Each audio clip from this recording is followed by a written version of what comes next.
Gurbaan tokko Baltaazaar Oromoo jedhee viidiyoo kana na erge. Jimmaa galchuun qaba. Abdusee taafaqrኛለህ?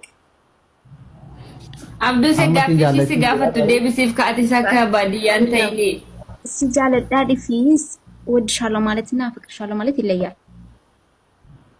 ገና ሲያፈቀራሪ አማው ሲጃለችው ጅራ ሱተው ወላ ፈቀራ ማማን ገና እስከ ዛሬ ድረስ ያላፈቀርከኝ ገና ከየት ይመጣል ፍቅር ይወለዳል? ጃለል ኢላል አወለ ወልጃለተማ ሰነቦዳ ጋፈ ወለተ ሲቀም ወላ ፈቀራማ አምበ ሲያፈቀሩ ፈሮራ ባሰን ጅራን ፈሮራ ባሰን ጅርታ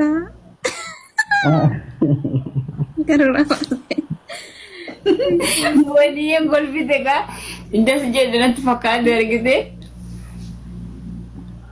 ግርግሪ ዲሳ ከነ ቦዳ በቃ خلاص namni booniyyitti bu'e anaan xalaata kooti qalbii kasi isa kana booda kiyya gochuuf hin deemaan nama si qola targite booniyye nama si gatee deemu booti kana qofatu ta'e ko bareedura yaatiin bareedda dhiiraa kakakkee kanatu bareeda bar tokko duwwaadha okay ka itti aanu Simoonaa alaatu kaatee qaxxaamtee beektee mirri seera geeme taraa lammata Simoonaa adabamuudha.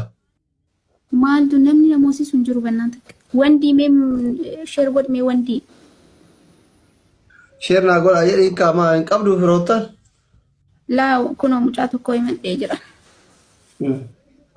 firri keessan hin jiru biyya faranjii kana anama dhugaa dubbachuu yoo ta'an Ameerikaa Kanadaa Awustiraaliyaa kana ilmaan adeerran kiyyaa eessummaan kiyyaa obboloota kiyyaa ana qofa darii ta'e keessa ka Afrikaa keessa jiru. Ani suma malee uummata kan qabu. Ana qabaannan dubbee dhumaati. Murtee sana numa qabaachuu. Akkasii bar.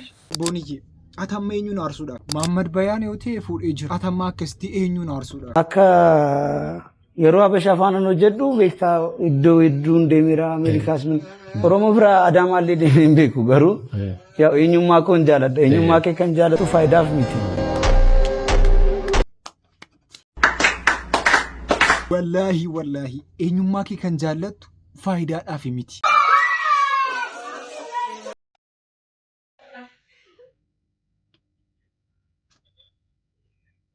It's been without you, friend, and I'll tell you.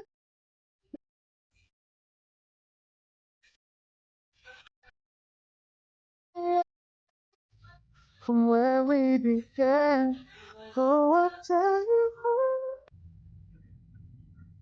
Akka kanaatti jaalala jaraa ibsachaa turaniidha.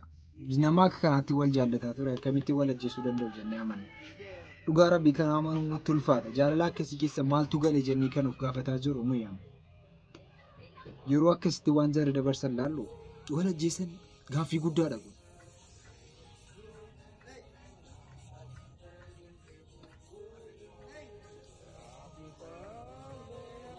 Kana inni akkas godheera jedhee amanuun natti ulfaata. Akkasii jedhee akkamiin akka dubbadhu natti ulfaata.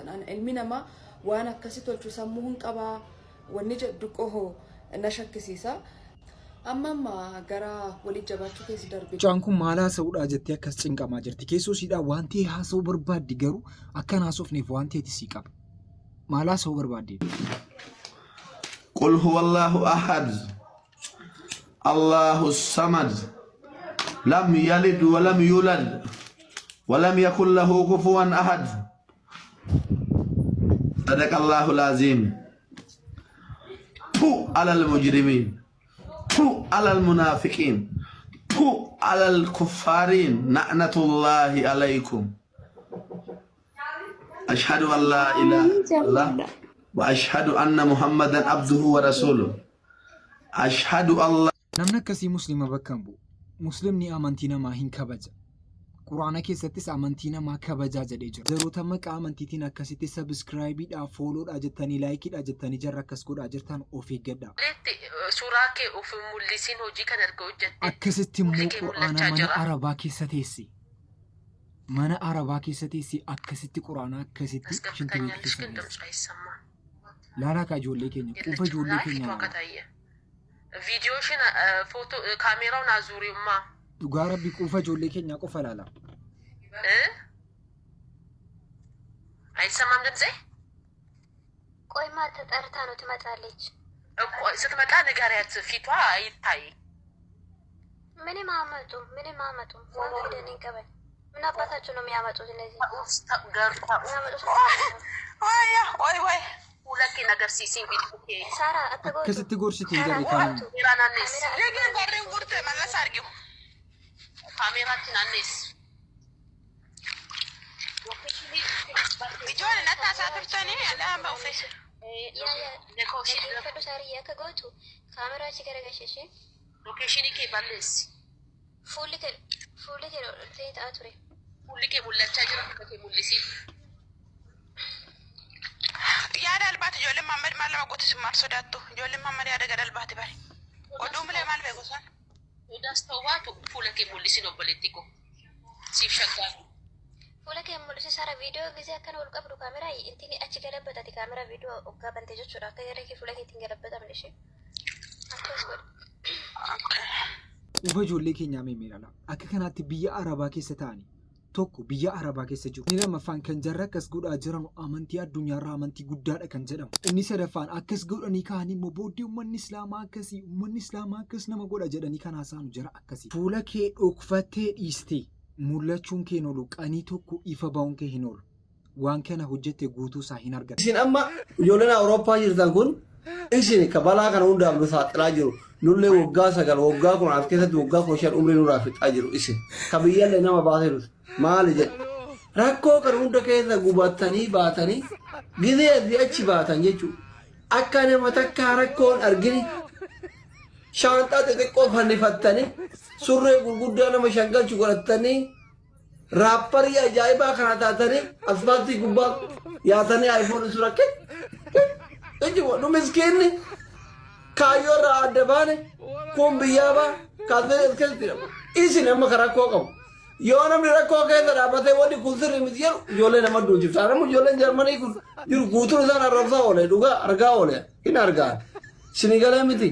No. Al tokko Dr. Asliin kunis waan dhugaa waan isin achi teessanii akkas gootan uummanni biyya jiru dhugaa yeroo wanti isin keessa dabartanii achi geessanii waan cimaa akka ta'e uummanni biyya jiru hin beeku. So yeroo kana argu keessatti jireenya akkasii gati jiraataa jirtan wennaan innis achi deemee jireenya akkasii waan jiraatu itti fakkaate. Đánh luôn kìa. It's okay. Đưa 100 đi rồi. Đưa 100. Ông kiếm luôn cho coi được. Rồi. Đánh lên tài xế luôn các bạn ơi. Finfinnee keessatti hojiin hojjetamaa jiru qofadha. It's okay. Này.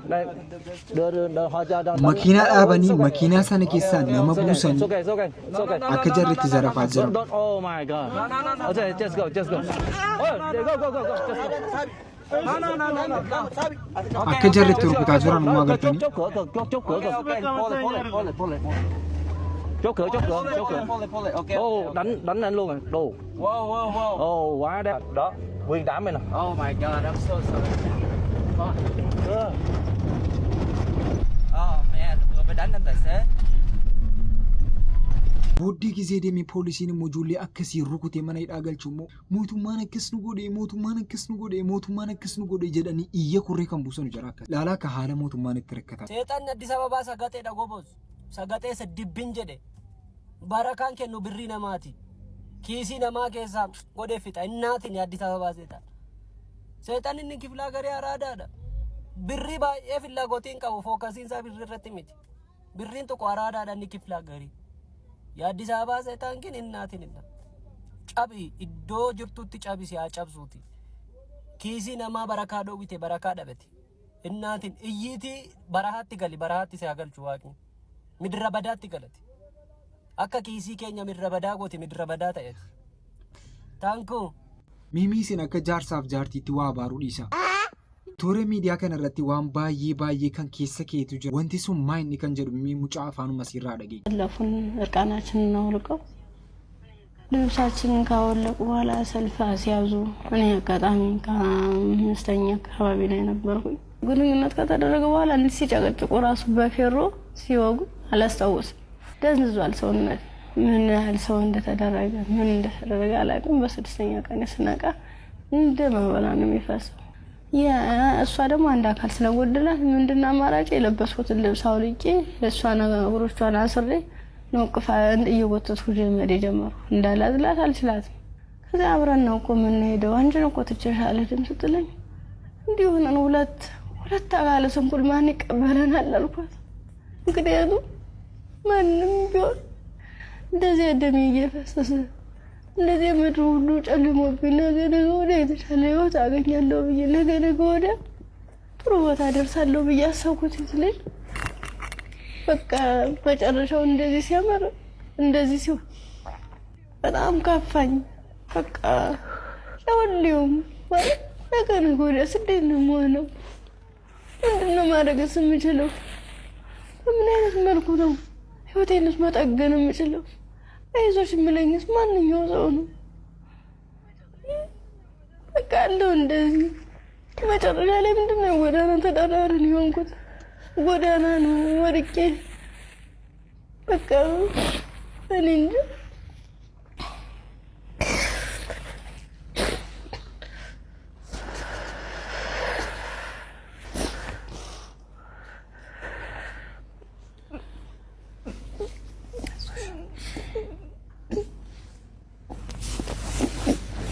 Mimee dubbii kana gabaabsanii sinitti mucatti naannoo biraarraa dhuftee Cirraan yuunivarsiitii keenyaan yuunivarsiitii sana immoo Oromiyaa keessatti si qaqqabe. Innaa Oromiyaa keessatti tu barataa jirtu waggaa lammaffaa irratti hidhattoonni mana barumsaa sana keessa galanii yuunivarsiitii sana keessa galanii furatanii ba'an. Yeroo kana keessatti baddaa keessa geessanii gudeedanii natti fakkaata. Yeroo gudeedanii kaanu achitti jaragatanii dhiisanii deeman. Mucaan sun achi baatee mana barumsaas barachuu dhiistee jireenya ofii isuu gaggeeffataa jirtu akka ulfataate bartu. Yeroo ulfataate bartu kana keessatti ni deesse. Yeroo deessu kanatti immoo mucaasii kana namni guddisuu dhiba. Innaa mucaan kun barnoota dhiistee akka kanaa taatee karaarra baatee mucaa ofii guddifataa jira. Ergii wanti kun ta'e immoo waggoota 3-4 ol lakkoofsisee jira.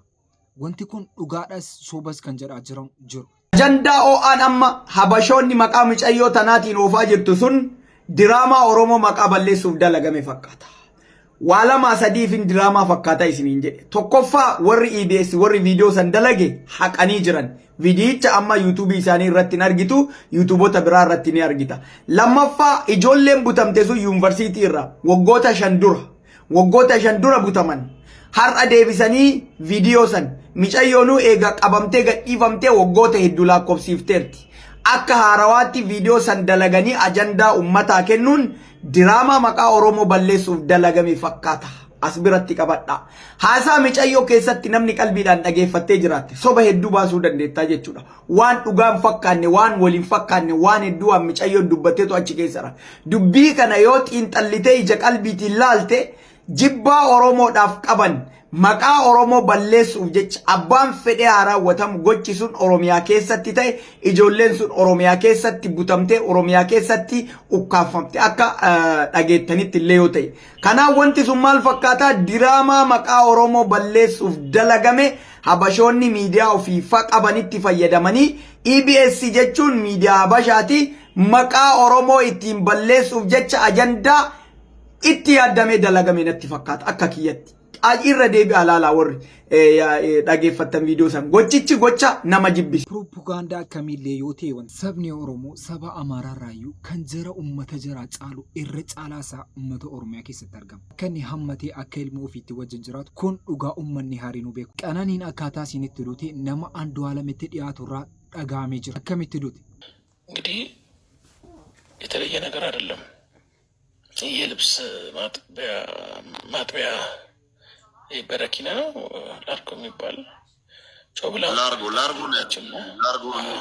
ጥሏት ትወጣለች መጀመሪያ። ከዛ ከመኝታ ቤት ተከትሏ ሲሄድ ልጠጣ ነው ላርጎ ይበል እንጂ አይሲንክ ላርጎ ሳይሆን በረኪና ይመስለኛል። እንደሷ ይለያያል ማለት ነው። ያ መርዝ ያ ሶዳ ነው። ልጠጣ እሱ ወስዶ ወደ ሽንት ቤት ሊጨምር ሲሄድ ቀጥታ በኪችን መስኮት በኩል ነው ያለው። የወደቀ ነገር ነው የሰማሁት ነው የሚለው እሱ። ዞር ብሎ ወደዛ ሲገባ ኦልሬዲ የለችም የሚል ነገር ብለኛ የነገረን ነገር። ከዛ በኋላ የተከሰቱ ነገሮች ትንሽ ለማውራትም ይከብዳል። ወደ መሬት ካረፈች በኋላ ወረዱ ሁሉም ሰዎች። ከስር የሚሰሙ ሰዎች አሉ። ድምፁ ምን ያህል ከባድ እንደማይሆን ታውቃላችሁ። ከዛ ልጅቷን አፋፍሷት በሱ መኪና ከታች የነበረ ግራውንድ ላይ እሷ ያደገችበት ቦታ የነበረው አንድ የባንክ ሹፌር ነው። የእሱ መኪና እየነዳ ሄዱ። ሁላችንም ከዛ የሰማነው ከዛ ባለው ነገሮችን የሰማነው እና ነው።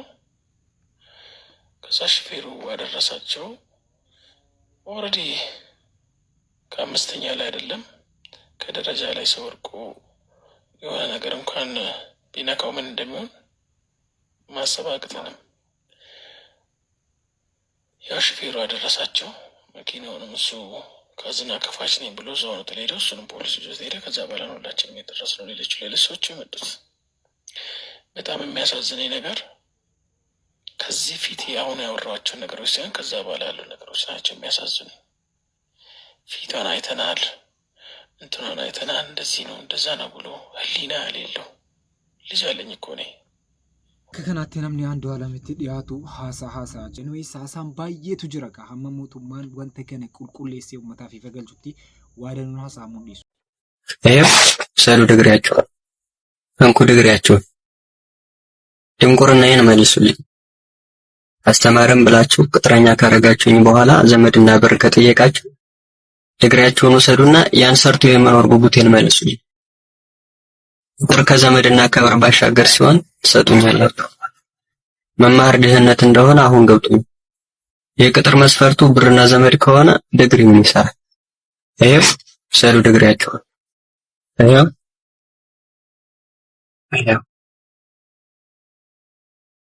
biyya kana keessatti baratti hojii argachuu nama baay'ee rakkisaa ta'ee jira. Mucaan kun egaa amma islaama ta'e ilaana jedhaa jira. Namantuuni mucaa kana beektu miti beektu jedhee nama maqaa isaa sinitti himu amma ani islaama ta'een jira jedhaa jira. yaa nuura al-ayni yaa khayra al-kulli yaa baaba al-faatih yaa rasuul Allah يا نور العين يا خير الكل amantii islaamaa amma qabadheera jedhee hojii duraan hojjetaa jiru illee baay'ee isaa haqee jira. Hojii duraan hojjetaa jiru beektu jedhee nama asirratti irra deebi'uun barbaadu. Yoo dhugaa ta'e bareedduudha jenna. Sagantaan irraaf qabanne kanuma fakkaata. Sagantaa biraatti ammoo itti deebinutti isin garuu maaf laayikiin godhe? Ammee wanaati saniitu wana ilaalaa jirtu. Maaf laayikiin godhe? Laayikii godhaati amma sabskraayibii godhaati achumaan hamma dhumaatti anatu ilaale jedha. Miimi as jedhaa sana nun gadda. As jedhaa kaa. ያማት ጤነኛ አይደለም።